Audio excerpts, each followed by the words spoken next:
Transmitter device activated. Coordinates set for Earth 2. Hello, everyone, and welcome to the Earth 2 podcast.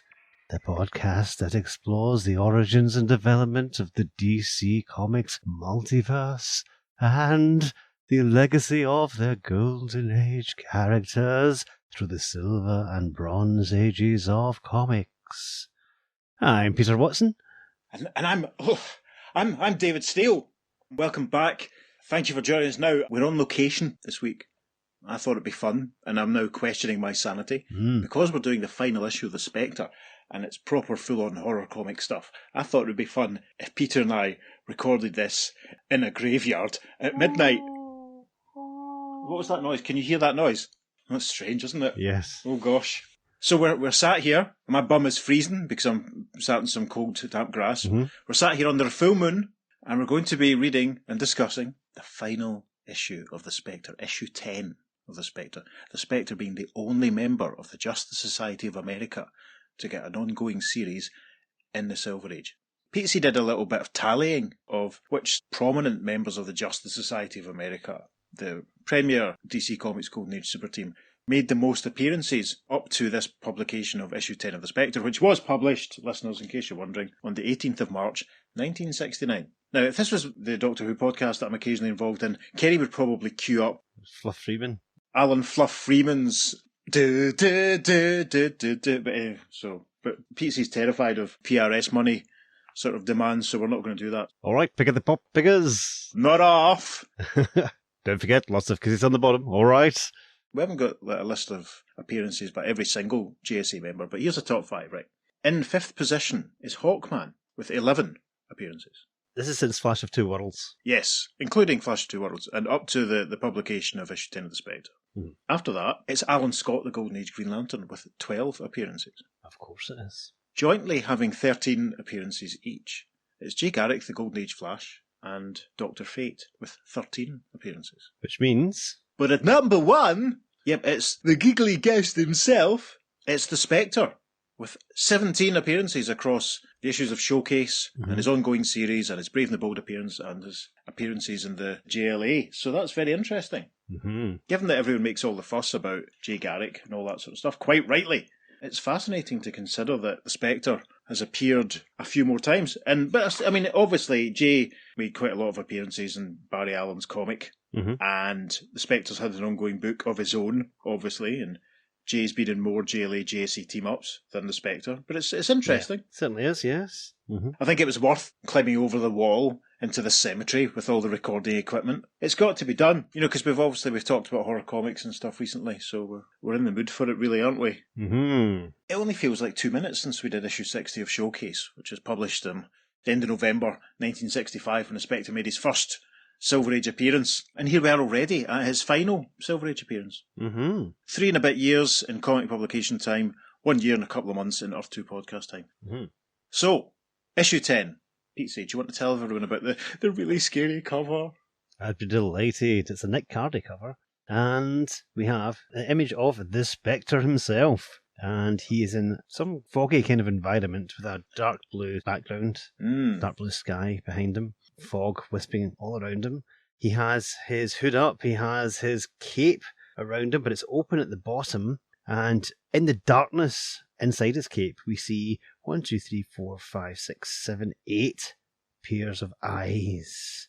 Yes. All different sizes, all looking menacing. And the Spectre's sort of pointing down at them with his ungloved hands. The Spectre seems to have given up the gloves on the covers recently. It's quite interesting. And the caption at the top says, "Dare you enter the world of the Spectre?" And like the last issue, the Spectre logo is massive. And it's also shaped around the figure of the Spectre, again like last issue. It's not my favourite cover of the series, it must be said. And let's be honest, at points we found doing this series a bit of a chore. Maybe not because we haven't enjoyed the comics, not because we're not fans of the character, but I think I found myself at times sort of thinking, I wish a few other guys had did their own ongoing series in the Silver Age, just for a bit of variety. Yeah, absolutely, yeah. We talked previously, it was nice to have Wildcat turn up. It would have been nice to have seen Dr. Fate, maybe, turn up in this book as well. And obviously we've talked endlessly about how there have been several sort of shifts in style and approach through the 10 issues of the comic. Yep. Issue 9 was obviously the first issue with the anthology format of the Spectre, almost as a horror host, and that continues into issue 10. And it's even more in the sort of House of Secrets, House of Mystery mode, almost. And so then, I suppose, without further ado, we'd probably better get on with it. Because I want to go home because I'm freezing. Yes. Me too. So we open. Once again, this looks very much like Jerry Grandinetti's work to me. It does indeed, yes. Our opening page does that marvellous Jerry Grandinetti thing that we've become so used to, of a couple of images within the same sort of panel structure. We see the Spectre's hands holding the Journal of Judgment. It's rendered differently over the spread of these two panels, which is very interesting. Yeah. I wonder if that's a mistake, or maybe the journal can change its shape. With artistic license. Yes. So the Spectre's looming out of the green fog, which seems to be also blurring into the edges of his cape. The Spectre is seen reading the book, and some text says, "You are about to re-enter the world of the natural and the supernatural, the world of the living and the dead, the world of justice and mercy, for these pages contain a power no human can hold, the pathway of the Spectre." A massive big twisty Spectre logo is shaped out of the Spectre's cape and out of the fog. Big green spread of letters along the bottom. So, the first story properly then begins on page 2. We see the Journal of Judgment, and there's green fog swirling around it. And within the fog, there is some more text. "Through impudence and lack of judgment, the Spectre has been sentenced by his creator to follow the instructions of the Journal of Judgment in order to redeem himself as the agent of good. Follow his gaze as he reads the next person he must investigate, the man who shall soon hear the footsteps of disaster." Footsteps of Disaster sounds like an episode of Thunderbirds, doesn't it? It does, yes. So, and after the title caption, we have a little bit of a regular caption that says, "This is Charles A. Felix, 30 years ago at age 5. So the first panel properly that we see, it's a child's birthday party. We see two little boys with very caricatured large heads. One little boy's holding a present wrapped up with a bow, and he's about to hand it to the other little boy. And the other little boy has knocked over a nice blue vase, and his mum has burst through the door of the party, and she is yelling, "Charlie, stop that! Is that any way to act on your birthday? Oh, my brand new vase! You broke it! Just wait till your father gets home, little man!" And we have a sequence of 5 panels following this, of some slippered feet going up a staircase, cutting back and forth between Charlie hiding behind his bedsheets, and a little bit of text that says, "Later that evening." And there's some creak sound effects as each time a step is stepped upon. The wood doesn't like it, and then we arrive at the bottom of page 2, and Charlie's dad looms in the open doorway. Charlie is cowering behind his bedsheet. Charlie's dad appears to be wearing a sort of purple dressing gown. I'm guessing that was his pyjamas that were poking out the bottom. He's an older man, balding severely, silver grey hair, clinging on to the back of his head. And as Charlie cowers, his dad says, "I know you're still awake, Charles, and you deserve exactly what's coming to you." And in the final panel of page 2, with a whack, whack, whack, Dad puts Charlie over his knee and scalps his bottom. Charlie cries, "Ouch! Ouch!" Top of page 3, the caption for the first panel says, 10 years later, and Charlie obviously continued his unruly ways. A very dynamic panel showing Charlie zooming off, and there's a massive zoom sound effect, a big, expensive-looking car. There's a man standing on the pavement, waving his hands after him, crying, "Hey you! Stop, that's my car! Wait till the authorities catch up to you, young man!" Charlie doesn't care. As he drives off, he says, "The dummy left his motor running. I'm going to celebrate my birthday with a joyride."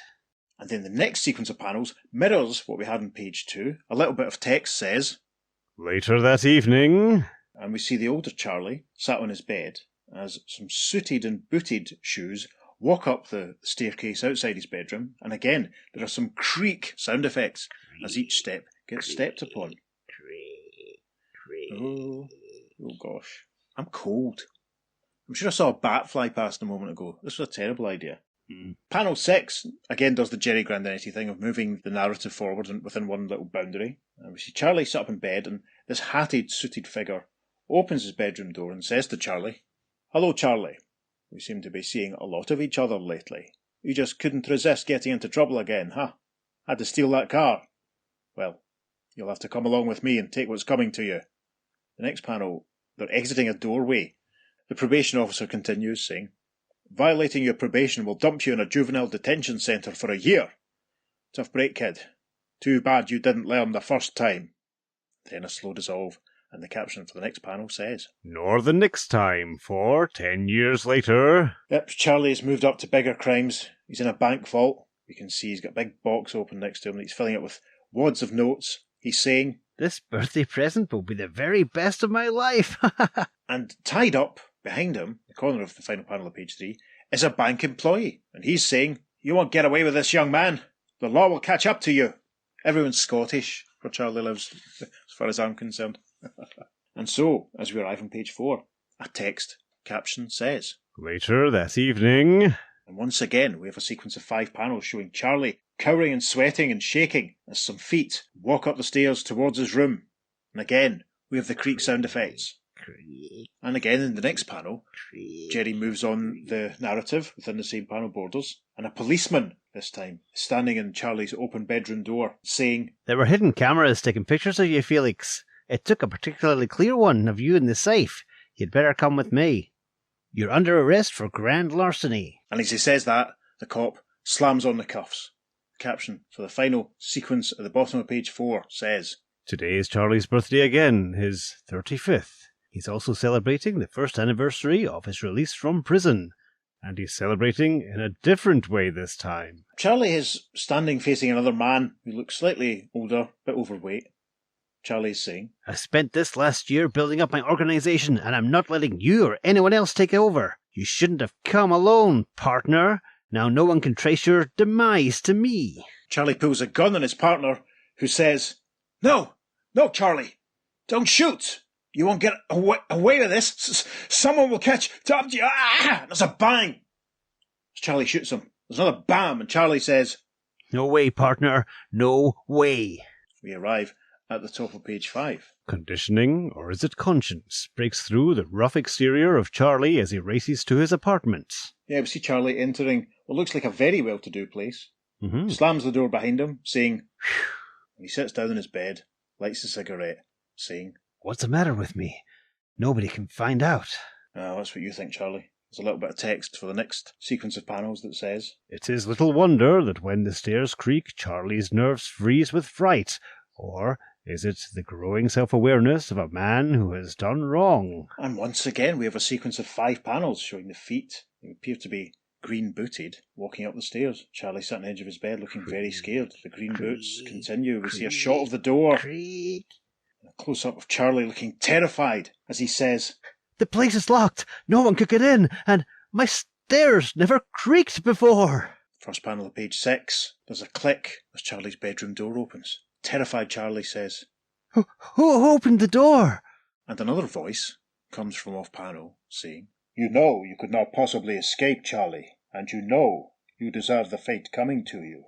And there almost seems to be a hooded shadow looming over him as the door swings open. Close-up of Charlie looking terrified. He cries in the next panel, "Oh my God!"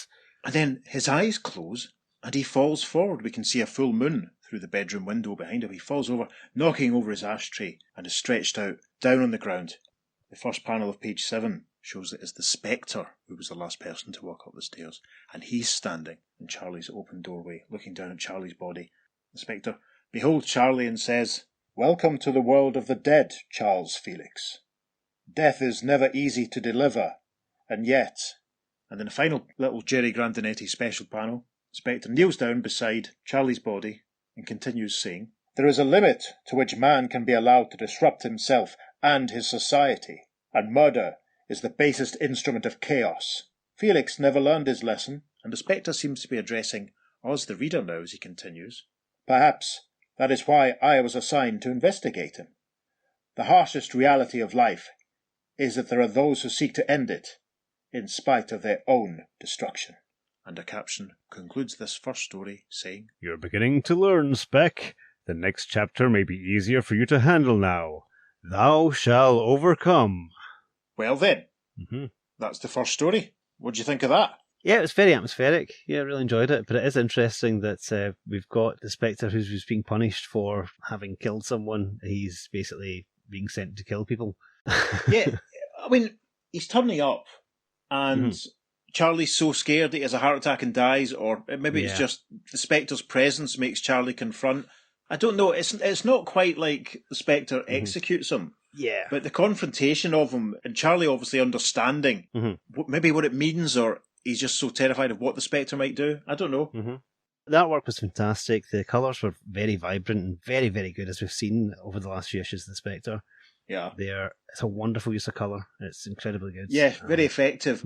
I kind of didn't really cover that in my description because we would have been here all night, and we've been here long enough as it is, and it's freezing. But I really liked the sequence of the feet going up the stairs at the top of page 4. Yeah. The policeman is sort of cast in blue light, and Charlie's face alternates between sort of orange and red. And I loved that repeated sequence of the same type of thing over the 4 pages. Yeah. I love repetition in stories. It's great, yeah. That was a really nice, intelligent little motif. Makes it feel a little bit more substantial than just a sort of throwaway. Yeah. It kind of shows that a bit of care was taken. Yeah, I think Charlie probably deserved what was coming to him, frankly. The Spectre's judgment was probably valid in this case, I think. Shall we move on to the second story? Yep. Who draws this one, Petesy? The second story is penciled by Jose Delbo. It's written by Steve Skeets. The first one was written by Mike Friedrich, I should have mentioned. Ah. Mike Friedrich returns to the pages of the Spectre, just in time for the series to finish. The artwork to this next story is very interesting. To me, it's almost like a cross between Grandinetti and Murphy Anderson, if you were to blend them. Yes, I can see that completely, yeah. There's the Grandinetti sort of fluid approach to storytelling and the detail that you would expect from Murphy Anderson. It's very, very good. It's very interesting. It feels light years away from the actual Murphy Anderson stories. Another quite a minimal sort of story, this one. Cast of thousands. It's the exact opposite of issue 35 of All Star Squadron. We're years away from All Star Squadron, don't worry. So, this story starts off, it's stunning layout of this first page. There's a massive image of a young man wearing a blue jacket and brown jeans, clutching money in his hand, standing next to a large purple car that dominates the whole setup of the first page. This guy, this young man, black hair, standing next to the car is thinking, Uh-oh, the cops! Gotta get out of here fast! Yeah, and sure enough, we can see zooming in at the other side of the panel. There's a police car, and as we look more closely, we can see that he's standing in front of some kind of establishment, and there's a smashed window in the door, so he's obviously up to no good. There's an inset panel showing this lad zooming off in his car. There's an awful lot of zooming off in cars already in this issue. He's driving away. You can see the police car following him, and he's thinking, They won't take me. Got too much of a head start. But then suddenly, in the next panel, his headlights, and he's a responsible criminal motorist, so obviously he's got his headlights on because it's night time. Very helpfully, he thinks what happens. Huh? A kid? Where'd he come from? Yeah, there's a boy run out onto the street in front of him. The car is speeding along. At the bottom of the page, we get a couple of inset panels of the driver as he thinks, Can't swerve, I'd crack up and the police would have me for sure. Gotta keep going. Oh, who cares about the dumb kid anyway? Oh my goodness, but yeah, the final sequence, the boy screams, Ah! And this evil motorist knocks him down. Oh my goodness. However, the scream almost continues in the first panel of page 2. Ah! As our protagonist sits bolt upright in bed. Gosh, sweat pouring from him. He sits with his head in his hands in the next panel on the edge of his bed, and he says, What's wrong with me? I keep having this same dream over and over. Why do I keep seeing myself running over some poor, defenseless kid? It's obviously a very small apartment, one of those studio flats where everything's in the same room, because we can see a sink on the wall behind him. Still sweating in panel 3, as he continues saying, I could never do that. I may be a two-bit thief, but I'd never purposely run over some kid. I'm not that rotten. And this is where our horror host enters the scene. There's a form of inset panel. It looks like the Spectre standing on a roof. The edges are slightly blurred of the structure because he's gesturing with his left hand, and his left hand is within the panel, showing the protagonist that rounds out the rest of the page. The Spectre, as he gestures, addresses the camera and says, Meet Johnny Shaw, thief, two-time loser, continually plagued by the same weird dream, a nightmare in which he is the monster. And we finally get the title of this story, which is Hit and Run. Johnny is standing up now. We get a few more details of where he's living. We can see another ashtray, alarm clock, cigarettes. There's an open drawer, books and newspapers casually lying around. He says, Gotta get out of here before I go insane. Besides, this is just about the right time of night to pull off a job. Turn the page, past an advertisement for the giant issue 156 of Superboy, and we rejoin the Spectre, who's narrating, and he says, Johnny keeps saying that he'd never run over a defenseless child, but then, why does he keep having the same dream? And the Spectre's again gesturing, and it's a very interesting shot of Johnny in bed, sweating, and playing around him are images of the child from his dream being caught in the car headlights. Obviously, as he gets knocked down. The Spectre's narration continues as he says, "Could it be that his subconscious mind disagrees with him? Perhaps. Subconsciously, he knows that he is completely rotten, knows that he would run over a child." The next panel, Johnny's in his car, parked up, and we can see that he's looking at a grocery store, which obviously now you look at it is the establishment he was outside of at the start of the story. A spectral, almost translucent Spectre floats above him, saying, "And now, here he is, driving along, trying to forget the dream." And inside the car, Johnny is saying, "No cops around that store. Ought to be easy pickings." and the caption for the next panel says, "Thus..." and there's a massive crash of broken glass as Johnny uses the handle of his pistol to break into the shop. That's obviously the broken glass that we saw at the start of the story. Final panel of page 3, Johnny has opened the cash register and he's running for it as the Spectre floats above him, unseen by Johnny. Johnny says, "What a snap. I got it made." Top of page 4, we're back in the splash panel. Police car zooms in from the side. You can see the broken glass on the door. Johnny thinks, "What? The cops? They seen me. Gotta get out of here." There's an inset panel of Johnny driving along. You can see the police car following behind him. The Spectre looms into view and says to us, "It's Johnny's dream. It's really happening. Johnny's dream was really a premonition." Spectre is flying above and behind Johnny's car now as it speeds along. And the Spectre says, "That means some youngster's life is in danger. I've got to get ahead of Johnny's car, find the kid, protect him before this fool runs him over." The next panel. I love the way the Spectre's rendered here. Yes. Very nice. He looks almost like the mist or some kind of... Very ethereal. His head, his arms, his upper torso are all fully formed, but the rest of him is sort of dissolved into a cloud. And he's flying down to pavement level, and we can see the little boy running along. And the Spectre says, "There he is. Got to form myself into an invisible shield in front of him." The next panel, very effectively, we can see a translucent Spectre forming in front of the child. Johnny speeds along, catches the boy in his car headlights and thinks, "Huh? A kid? Just like in the dream." In the final panel of page 4, a panicked, sweating Johnny grabs the wheel of his car and thinks, And if I swerve, I may crack up. This is exactly like the dream. If I want to get away, I gotta run him down." The first panel of page 5 shows Johnny wide-eyed as he thinks, "But no, can't kill a kid. Could never do that. Gotta swerve." and he twists the wheel. The second panel is a massive crash as his car leaves the road, collides with a lamppost. The Spectre forms into full view in front of the little boy, and the Spectre exclaims, "Huh?" And in the final panel of page 5, the Spectre opens the door of the wrecked car belonging to Johnny, sees Johnny's body inside, and the Spectre says, He's dead."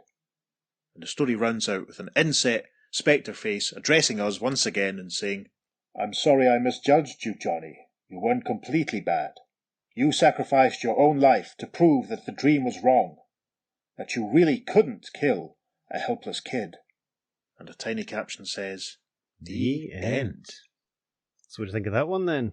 I loved it, actually. I like the motif of the dream coming true and the artwork sort of repeating the structure, and I love the way the Spectre was rendered and the Spectre intervening and sort of making sure that the boy doesn't die, and then Johnny is obviously manic. I love the way that's rendered. It's completely disposable, and not even 5 full pages, but I really liked it. It would have been difficult to have really been any longer. Definitely, yeah. But I just liked the way it played out. It wasn't really, it's an interesting twist that the baddie comes good. What did you think? Or anything to add? Yeah, I just find it funny that in this final issue of the Spectre that has got 4 stories in it, the first 2 involve repetition of imagery and the antagonist dying at the end by what appears to be an accident. Well, yeah, and the Spectre being involved and on the scene in both cases. I bet I suppose the Spectre's there to judge. That's an excellent point, actually, the repetition of the repetition. Yeah. Did Stephen Moffat showrun this comic? Haha, satire. We should actually quickly mention that the page 5 is rounded out with a very interesting advertisement, which certainly is. Shows very odd, twisty, yellow shapes with a little bit of text in the middle. And the text all around says, coming, coming, coming, and inside in red lettering is House of Secrets. So obviously, as we discussed in our recent Gil Kane episode, the revival and the commitment to horror anthologies is in full swing from DC. Or is it? Because as we know, this is the final issue of the Spectre. Yes. So yeah, we're going to move on to the third story now. Panel 1 of our first page has a caption. It happened every day. The $70 handmade shoes stuck in his face. The same taunting insults. And what we see is a curly, blonde-haired, burly-looking fellow with a shoe brush in hand, buffering away at the fancy brown leather shoes of the gentleman who sat in front of him. Do you still get shoeshine boys in the world in real life nowadays? Is that something that happens? Not that I've seen, but No. it's more of an American thing anyway. So, American listeners, please get in touch. Let us know. Email us at theearth2podcast@gmail.com and let us know. You've taken the words right out of my mouth. I can't remember ever seeing a shoeshiner in real life in Britain. No. So back to the story. Blonde-haired guy's buffering away, and the voice of his customer says, "Shine 'em up, worm." And he continues over the next sequence of panels as we see the blonde curly-haired chap at work. "Atta boy, Ali. Buff 'em up real good. And maybe I'll give you a whole buck tip today."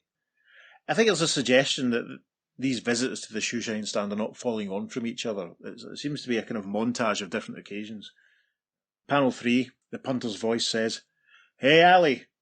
Remember when we were school kids? You were the nice guy. Everybody said you'd become a big lawyer or a doctor someday. But nobody ever said anything good about me, remember? Nah. They all said Nichols was a nothing, a little punk. Man, how I hated you in those days. Haha.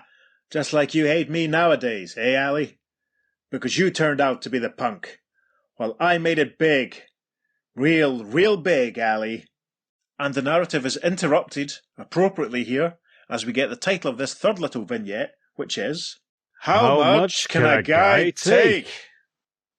And the Spectre has an answer to this question, because he's looming over the proceedings in a translucent type way, rubbing his chin, and he says out loud, "Ali Johnson wasn't far away from finding out."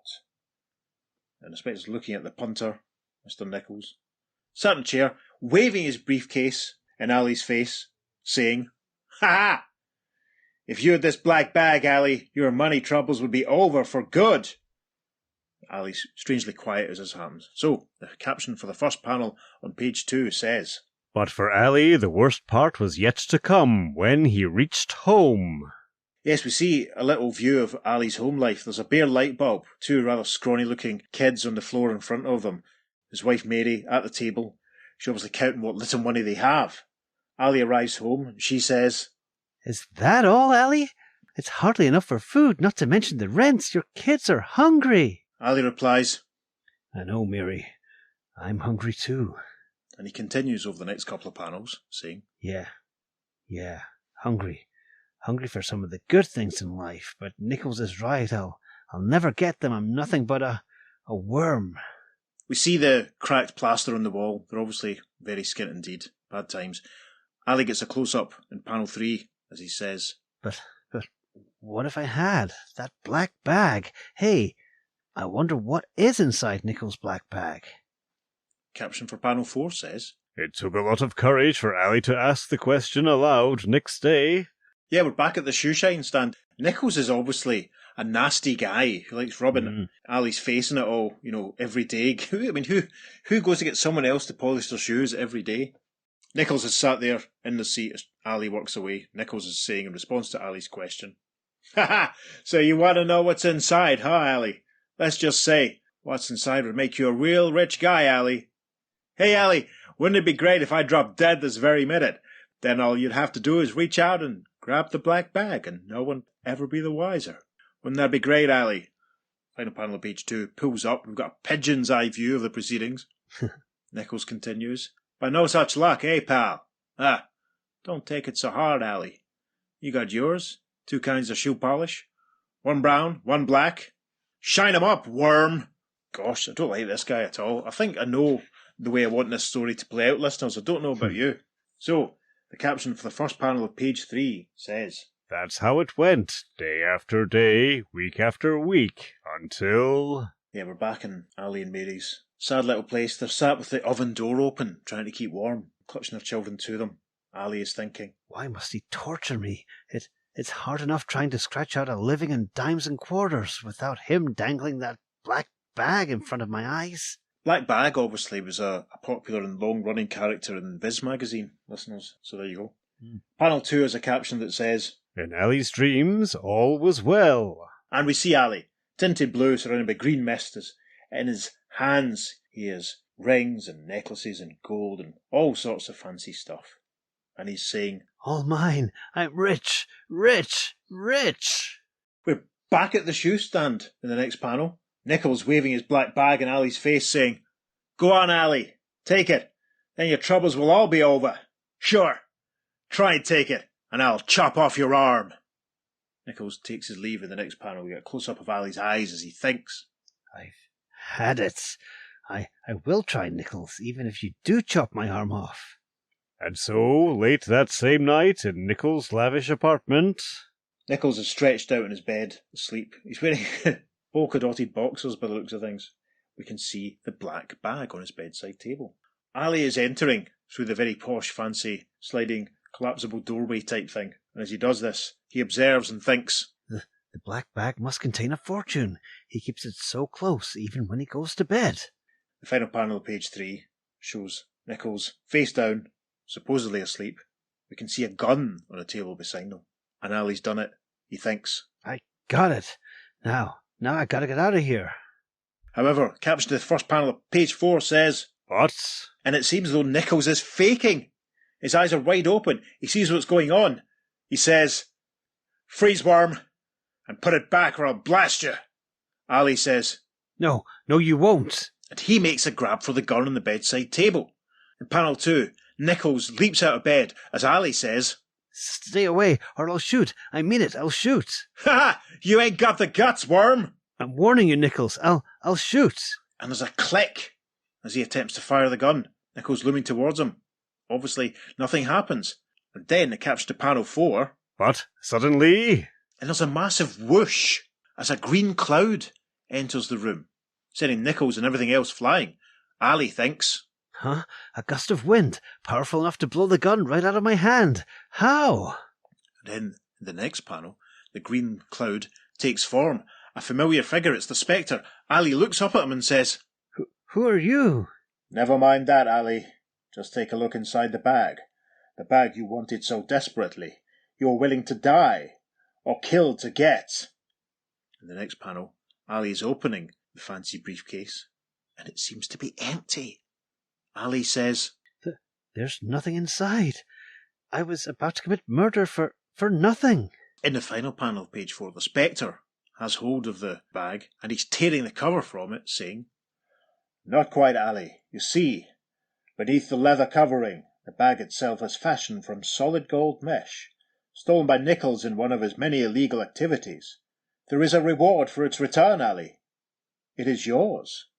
In the first panel of page 5, Ali says, But I don't deserve the reward. I was going to kill him as bad as he is. And he gestures. We can see Nichols trying to make a run for it in the background. The Spectre says, No, Ali. Your words prove your basic decency, but even a good and decent man can be driven to commit a crime. In the next panel, Nichols exits through the open door. The Spectre seems to be running after him, saying, As for you, Nichols, by mercilessly taunting Ali, you have proved that an evil man is driven by his own viciousness to destroy himself. The final panel, very, very effective. This is definitely going on the Instagram. We see Nichols caught in a massive, twisting circular spiral in front of the Spectre as the Spectre proclaims, Your life is forfeit. I am here to claim it. And Nichols cries, No! The end. Yes. What do you think of that one then, Pete? What a horrible man. Which one? Nichols? Yeah, he was horrible, wasn't he? Yes, absolutely horrible. Ali reminded me very much in his look of Nemesis. Tom Tresser, Nemesis, the character who was a backup for a long time in Brave and Bold. I see that, yes. His look is very much like his. Maybe this is his origin. Maybe Nemesis uses a false name. Wow. I like the aspect of the evil taunter getting his comeuppance. Mm-hmm. You know? Yeah. Ali's motivation is clear, obviously. He's in dire straits. Yeah. Obviously, the Spectre is aware that Ali feels genuine remorse for what he was about to do and thinking about it. It's interesting that the gun wasn't loaded as well. That's very interesting. Yeah. So Ali couldn't have killed him even if he'd wanted to. I wonder what other evil deeds Nichols has committed. Obviously, he's stolen this case, and he's taunting Ali every day. Yeah. Is that worthy of a death penalty? That's a fair point, but I wonder if maybe the Spectre is aware of other stuff that Nichols has been up to. Mm-hmm. You know. Yep. No doubt. Yes. You know, the Spectre obviously at the start of the story is observing, and at first you think he's observing Ali, but it's possible that maybe he's been observing Nichols all along because he's the one that has been doing lots of bad things, and I suppose it's a slight narrative twist that we follow Ali through his situation, but the Spectre's probably been following the other guy. I think that's maybe what's going on. Yeah. Who's responsible for the third story? This is written by Jack Miller, and the artwork is by Jack Sparling. It's the two Jacks. Interesting. I can imagine these last couple of issues of the Spectre working very well as an anthology TV series. Yeah, I can see that. Where the Spectre pops up every so often and proclaims and narrates. It's very interesting. I did really enjoy that when Nichols is frightened by the Spectre and he's running out of his apartment. He's literally not had time to put on any clothes. He's literally running out in his leopard print or polka dotty boxer shorts, and that's all. Quite amusing. Yes, and the final image is he's upside down being twirled around by the Spectre in his little vortex of fear. And his legs are akimbo and you can see the aforementioned spotty boxers. Spotty boxers actually supported menswear at the Leeds cockpit in 1997. So that's probably it for the third story. The rest of the page is taken up with a very exciting house ad. It is indeed. You've got a big arrow that says, "Are you prepared to?" And it points to a comic, which has the heading, "Follow me, for I am the Phantom Stranger." Yep, issue 1 of the Phantom Stranger's ongoing. On sale, March the 13th. Lucky for us. The Phantom Stranger will appear in the podcast eventually, don't you worry, listeners. It's very interesting that they're cancelling the Spectre with issue 10, and then literally they're advertising a similar kind of mysterious character who will also narrate mystery stories straight away. Yes, that is very interesting, because it takes a little while for the Phantom Stranger ongoing book to kind of get into its groove, as it were. Do you know what? That's a very, very valid point, which has never actually occurred to me before. Yeah. That the Spectre's canned to make way for the Phantom Stranger. Did they think that the Phantom Stranger's a bit more exciting and fresh, we should go with him? That's fascinating. And of course, Phantom Stranger also was an older character that they have reintroduced in this series. This isn't his first appearance, you know. Yeah, reintroduced in the pages of Showcase. Very interesting. Yep, as I say, Phantom Stranger will go into a bit more detail about him eventually. Yeah. He will pop up at various points throughout. So yeah, exciting house ad for the Phantom Stranger, and across the page there's an exciting house ad for issue 380 of Adventure Comics, which I think is one of the final issues of Adventure Comics to feature the Legion. It's the one with the dinosaur that appears to have eaten Superboy. Gosh. Chuck and Lou and Ultra Boy under a full moon, and Bouncing Boys wondering what's happened. That's a great issue, kids. I'm sure it's been covered elsewhere. But yeah, because the Legion were about to vacate Adventure Comics and move over to Action Comics. But enough of that. We shall turn the page and come to the final story in the final issue of The Spectre. Now, this opening sequence of panels shows a very thin gentleman, covered in tattoos. There's a racy-looking one of a barely dressed young lady right across his chest, and he's got a mop of untidy brown hair. Someone is standing over him. We don't see them, but we hear his voice, and he's saying, "Wake up, Hawkins, wake up." "Ah, That's better. I want you wide awake, Hawkins, so I can see the fright in your eyes as you realize you are about to die." Yeah, the camera, as it were, tracks in closer and closer towards poor Hawkins' eyes. They're wide with fright in panel 4. And in panel 5, very moody shot, shows Hawkins stretched out back in his bed, clearly no longer with us. We can see the silhouetted shape of someone leaving the room. There's a crumpled piece of paper lying in front of Hawkins that bears the legend, "Hawkins, you're the first one to get it." Now, that's a bit worrying. There's a bit of text before the next panel. "And in a town 50 miles away, Conrad Slade, former circus strongman, clutched a similar note in his quivering hands." Conrad Slade has cropped red hair, looks kind of thuggish, and he's reading a piece of paper that says on it, "Slade, you're the next one to die." Die's been underlined. Conrad thinks, Who'd want to kill me? And then as we arrive at the top of page 2, we immediately get the title of this story, which is... Will the real killer please rise? And we're back already with that translucent, semi-formed version of the Spectre, who's perched on the edge of a box in a theatre. He has the Journal of Judgment open in front of him. He's flicking through it. Down on the stage, there's a man in a top hat with a similarly dressed ventriloquist dummy on his knee.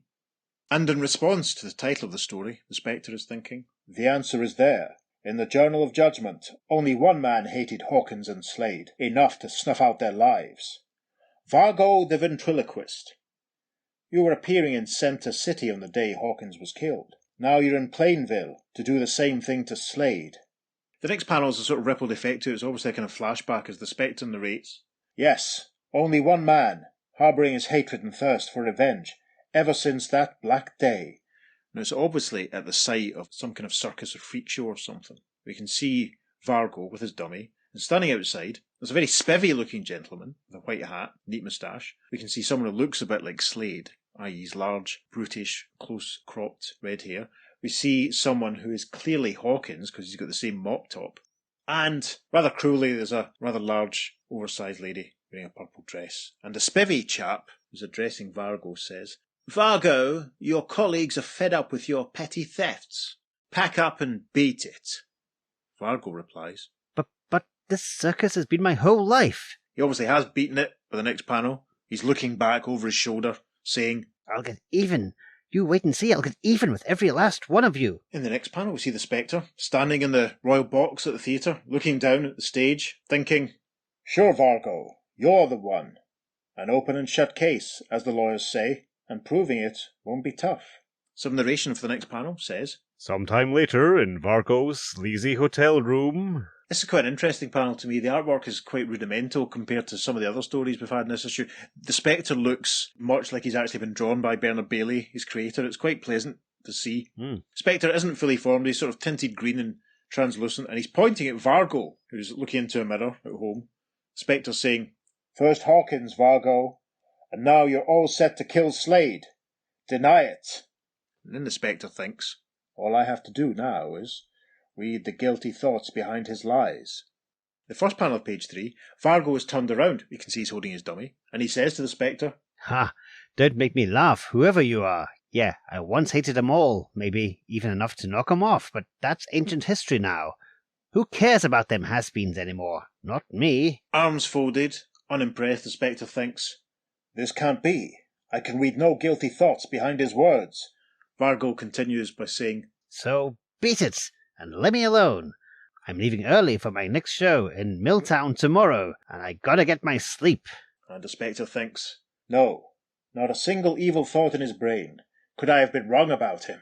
And the next panel shows Vargo asleep, and the Spectre perched on a chair, watching him. Spectre casts a very moody shadow. It's very scary. Almost as scary as sitting in this blooming graveyard. Oh, God.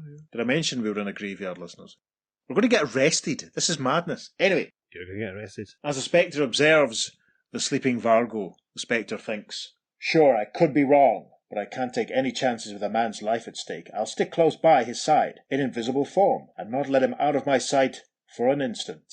Caption for the next panel. Then, at dawn... Oh, this makes a change. Through an open window, we can see the early morning sun. Does the early morning sun loom? I don't know. Anyway, the Spectre seems to be taking his leave from Vargo. As he draws the door shut behind him, he thinks, That's that. I'll just drop over to Slade's place, tell him there's nothing to worry about. Then the Spectre narrates the next panel, saying, I was right enough about one thing. Slade no longer had anything to worry about. And we see Slade's body stretched out on the ground, tinted orange, as the Spectre stands over him, thinking, No, no, no. Who did it to you, Slade? It wasn't Vargo. I never left his side. So, who did do it? The Spectre's walking the streets in the first panel of page 4. The streets look very polished. There's a lamppost behind him, but we can also see the full moon looming in the background. Is it the last time the full moon is going to loom behind the Spectre in this series? It could be. Gasp. Take a drink, listeners. As the Spectre walks along, he's thinking, Yet. Vargo is the only one with a motive to kill Hawkins and Slade. It's got to be him. But how did he get past me? The next panel Spectre's still walking along the streets, not floating or flying. He's obviously got a lot in his mind. And we see a man on the pavement in front of the Spectre, wearing dungarees and a brown hat, very neat moustache and beard and glasses. He's removing a poster for Vargo and Co. Get a really good look at Vargo and the dummy here, and we can see that they look very alike, with their neat moustaches and their bow ties and their tuxedos and their top hats. Spectre sees the poster coming down and he thinks, Vargo's finished here. He's on his way to Milltown, where... And the narration picks up for the next panel, saying, Where Sarah Frame, ex-circus fat lady, was quaking with fear. Yes, we see Sarah, sat in a chair. She's only a piece of paper in her hand. She must have had another one of these notes. Poor Sarah says, Who'd want to kill me? And the translucent green-tinted Spectre, standing behind her, says, Don't worry, I'll be close. I won't let anything happen to you, Sarah.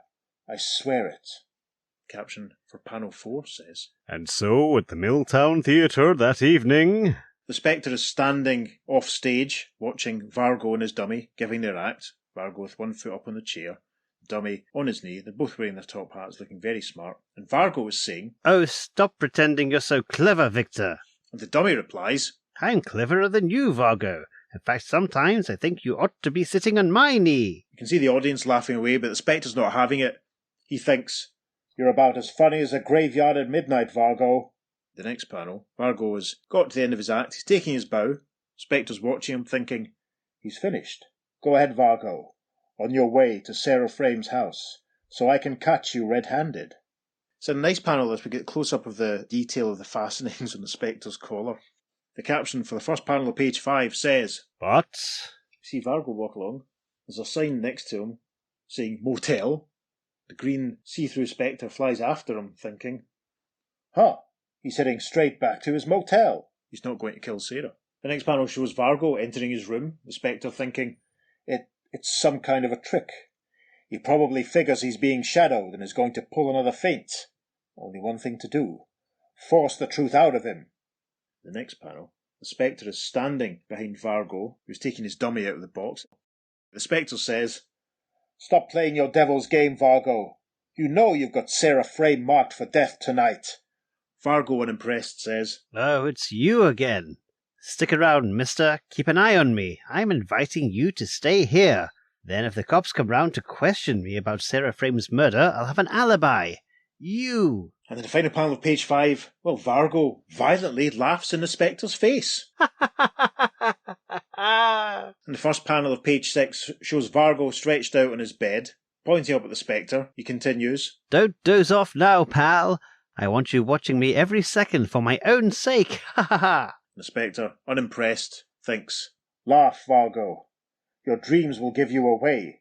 Your guilty, murderous dreams. Caption for panel 2 of page 6 says, But as Vargo's even breathing filled the room... Spectre leans down towards him, thinking, He sleeps the sleep of an innocent baby. Not a dream, not a single evil image in his head. Panel 3, it almost looks as though the Spectre's in the huff, like he's kicking his heels.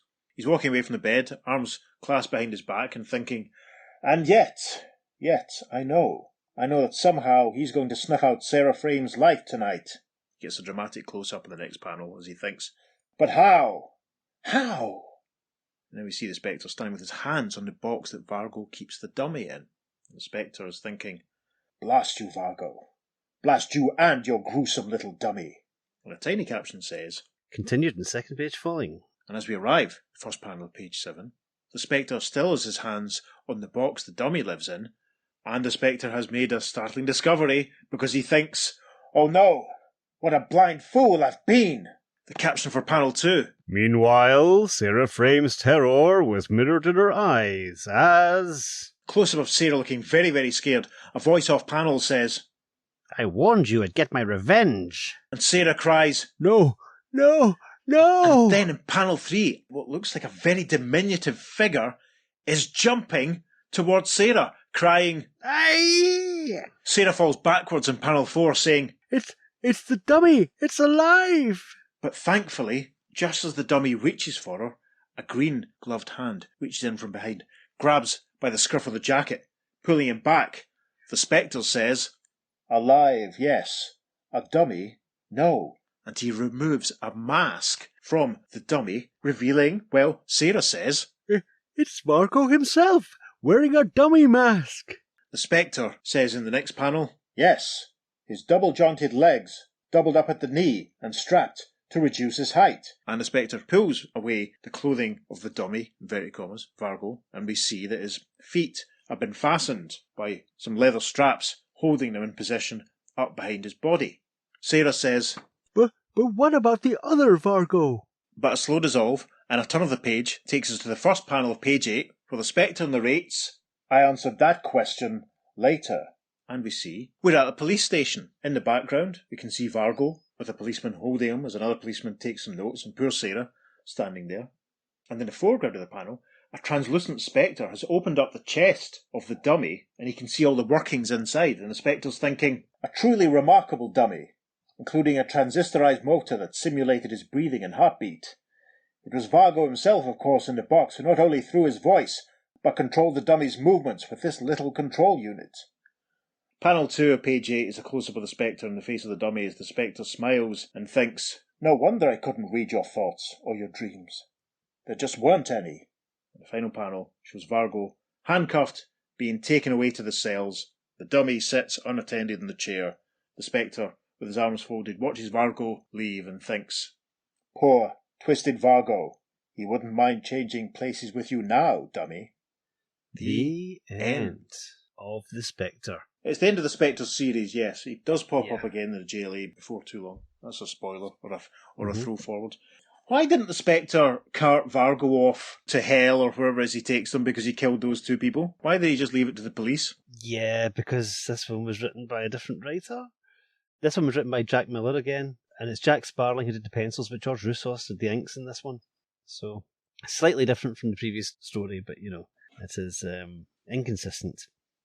I want to know how often Vargo was the dummy, Yes. because it doesn't make any sense for him to be the dummy all the time, unless he actually was like the size of the dummy, but obviously he's not. The Spectre does follow him, unless maybe the Vargo that we see operating and walking around is the kind of the robotic version that the... I don't know, it's very confusing. Mhm. Because was it the Spectre says, a truly remarkable dummy including a transistorized motor. So that suggests that a truly remarkable dummy, it's not necessarily a ventriloquist dummy, it's just a dummy of Vargo. Yeah. It's just a duplicate sort of model of him. I suppose it's possible then that that's what we saw the whole time, that any time what we thought we were getting Vargo was actually his artificial robotic version of Vargo, and Yeah. maybe that every time we saw the dummy that was the real Vargo with his knees bound up. But that's kind of insane. It is, it's crazy. Will the real killer please rise? I don't know, it's very messy. Because Vargo had no idea that the Spectre was watching him when he first went back. Well, exactly. That's what I was going to say next. When did he figure out that he was being watched by the Spectre? And Mhm. when does the Spectre first declare himself to him? Well, actually, quite early on in page 2. So, Yeah. was it after that the whole time the Spectre was walking the streets? Was that when Vargo came up with his plan? It's very messy, a very unsatisfying story to finish on. It is. I do love that both Vargo and his dummy look pretty much like a combination of the Wizard, the Earth 2 villain, and especially in the poster, Bruce Forsyth. I thought you were going to say Zatara. No, in that poster, he looks very much like Brucey, definitely. Let's have a look. Yes, I can see that now that you mention it. Yeah, it's quite grotesque, isn't it? It's nice to see that now. To see that now, it's nice. Hi, I'm Bruce Forsyth. When I'm not appearing on the Generation Game, I enjoy listening to the Earth 2 podcast. Yeah, I don't have too much. I mean, glad Sarah didn't die, for a start. I'm glad Sarah Yeah, was that's saved. true. That's That's a good thing, whereas the other people from the circus weren't. Mhm. And yeah, I'm surprised that, the Spectre didn't just whisk him off and send him spiralling down the little vortex of doom. Mhm. The comment I have to make about this issue, no sign of Jim Corrigan whatsoever. Nope, not at all. It really does seem that scene with him and the Spectre falling out in the previous issue was Corrigan being written out of the book. Pretty much, yeah. And, I've got used to them, over the 17 appearances of the Spectre so far, I have got used to them, the idea of them operating as different entities, but it's still odd that, Mhm. that Jim doesn't pop up at the end, How do you think he's doing without his soul? Yeah, exactly. Exactly. Did he just keel over dead again or something? I don't know. Mm. It's very odd. Not much else to say about the stories. I mean, this is the final issue of the Spectre's ongoing book. Mm. As Peter pointed out, the Phantom Stranger's own comic had its first issue published 5 days earlier. It's very interesting. And as you pointed out, there's an advert for the new revamped House of Secrets as well, another mystery title. Yes. Just coming. So it's not like they're dropping the whole mystery anthology idea or the mysterious magical character idea. They're just not having the Spectre do it. Did they just sort of think that maybe a new character would sell better than this? I mean, we've no idea how the Spectre sold it. We haven't had letters pages for the last couple of issues, so. But when we were reading the earlier issues, there was obviously the letters pages were a source of great debate and discussion. There was a lot of people who were very unhappy with what was being done. A few people that did seem to enjoy it, and everyone had opinions about the artwork. I think the 3 defining artists for the Spectre in this period are Murphy Anderson, Neil Adams, and Jerry Grandinetti, I think. Yes, definitely. And the differences between them all are staggering. I mean, I've made lots of jokes about how this series has reminded me of the way that the Marvel New Universe title, Spitfire and the Troubleshooters, was endlessly tidied and rebooted throughout its run. I was exaggerating. My copy of issue 4, guest starring Starbrand, has a Future Shock stamp on it. Stamp? Yeah.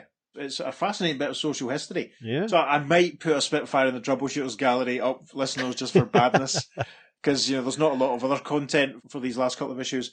It's been an interesting ride, shall we say, with the Spectre, because, as we've said many times, the Murphy and Gardner stories felt very formulaic, very repetitive. Yeah. Neil Adams was like a bomb going off in as far as the way the stories were told and the narrative, but they were maybe slightly unsatisfying in some ways. Yeah. And then the Grandinetti stuff was like another 90-degree turn, doing something very, very different as well. So it's been very interesting. We can only speculate because we don't really know at this point, unless we turn anything else up that tells us quite why they canned it. Were they sick of the readers complaining on the letters page, or we're speculating now, did they just think, right, sod this, we're just going to go with the Phantom Stranger and bring House of Secrets back? Looks like it. I think that's probably the most likely explanation for it all. Yeah, it's the whole off comes Razor sort of idea, isn't it? So as I said there, we don't have any letters pages, but there is a fact file page in issue 10. Readers with long memories may remember that I read one of the fact file pages out when we talked about Sargon when he turned up in the Flash a few weeks ago. The fact file, which is numbered 8 in issue 10 of the Spectre, is actually about the Spectre. The first paragraph recaps all his Golden Age details and mentions how he pops up again in Showcase and his couple of issues of Brave and the Bold, obviously with Flash and Batman, and his Justice League appearances. And it gives a longer recap of his Golden Age history with mention of Percival Pop, the super cop, who I'm not sure if I've ever actually read a story with. I might have done, I'm not sure. Yeah. He's the sort of cartoon sidekick. But fascinatingly, the final paragraph of this fact file on the Spectre reads like this, listeners. After 20 years in limbo, the Spectre was revived as a straight adventure strip in issue number 60 of Showcase. His double-decade disappearance was explained by relating that he had been imprisoned within the body of Jim Corrigan due to the machinations of Asmodeus, the demon of ultimate evil. In time, Spectre defeated that master of supernatural menace and went on to further adventures, eventually winning his own book. In issue number 9 of the Spectre, the Astral Avenger was taken to task for killing a mortal by the being who created him, and sentenced to do penitence by passing judgment over the lives of those people whose names appeared in the Book of Judgment, a mystic volume which was bestowed upon him. Now, this is how it finishes. The effect was to once again make the Spectre a subordinate character in his own strip, alluding to Percival Pop. The next issue was the last in the series. There's a lesson there, somewhere. Now, this actually appears in the final issue. Yes. They must have known they were going to cancel it. So weird. For this text piece to be ready in time for the book being published. Also, it's not the Book of Judgment, it's the Journal of Judgment. It's almost, this little paragraph, it's retrospective over the Spectre's entire career almost. Yeah. It's fascinating how they've got this insight and this not even guarded opinion that what they did with issues 9 and 10 was basically a mistake. Yeah, it's a fascinating editorial comment. Yeah, I wonder if the response to issue 9 was overwhelmingly negative and they just went, oh God, immediately. But then the lead-in time to have that text piece prepared, I'm fascinated. I wish I knew what had gone on. I've not been able to find anything in any of the magazines, Alter Ego or Back Issue or anything like that that's covered that. Yeah. I'm not saying it doesn't exist, I've not been able to find anything. But again, listeners, if you know of anything, let us know. I've got an issue of Comics Journal that's got an interview with Mike Friedrich, so I might have a look in that, see if he talks about the Spectre at any point. Fingers crossed, you never know. We might find some more details. I mean, obviously, the Spectre will return in 1970s Justice League, Justice Society crossover, and then he takes over the lead in Adventure Comics. That's a way off. Anything you want to say about the Spectre then, Pete, overall for the series and stuff before we wind up? No, it has been a fascinating ride, and as you have said, it's been very inconsistent, but it's been thoroughly entertaining all the way through, though. It is a really strange choice of a character, though, to have as your Golden Age or JSA or whatever you want to call it, in their own title because of his omnipotence, because he can pretty much do anything. Yes. And they had to throw the weakness at him and then give him this Journal of Judgment. Yes. Because when you've got someone who is omnipotent, it is really hard to ground them in a reality that people will understand and read and enjoy. Yeah, it's very difficult to give them opponents that aren't either easily defeated or equally as omnipotent. And there was obviously a lot of discourse about that in the latest page. And it's fascinating how they completely missed the obvious solution to it all was right there. They make it Jim Corrigan's book. Yeah, absolutely. Huh? That's the missed opportunity. And I think, again, as I've said in the past, I haven't read the Doug Munch series. I've got a full run of them. I don't have them for a while. Maybe I'll get to them soon after I try and read the Jean-Marc Desmatais' Dr. Fate. And I'm also reading The Creeper as we speak, listeners. Oh, good. Corrigan, the aspect of Jim Corrigan would be very much the focus of the John Ostrander Tom Mandrake series, though. I think, and that's the one that really blends the idea of Corrigan and the Spectre being the same person, which is something I've had to unlearn. break the habit of a lifetime before we did these stories. In the Doug Munch series, he is depowered quite a lot from what he can normally do. Right. And also, he does have the whole symbiotic relationship with Corrigan, and again, he has to enter his body to recharge, but it affects both of them. So that is an aspect that carries on from this. It also took inspiration from this. Yeah.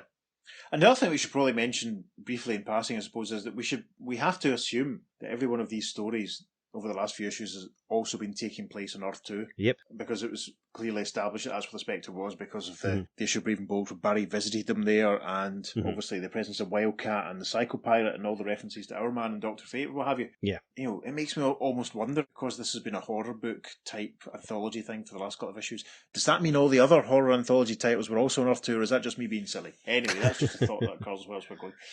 So yeah, that just about wraps it up for the Spectre, I think, doesn't it? Certainly does, yes. And it wraps it up for this episode, dear listener.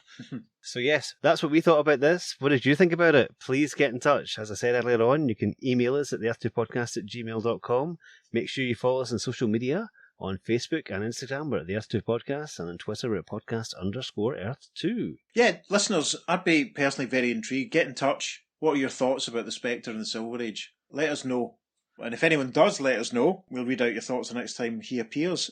Yeah, do check out our social media. I will manage to scrape some bonus content together for this issue that's not just the cover and the panels.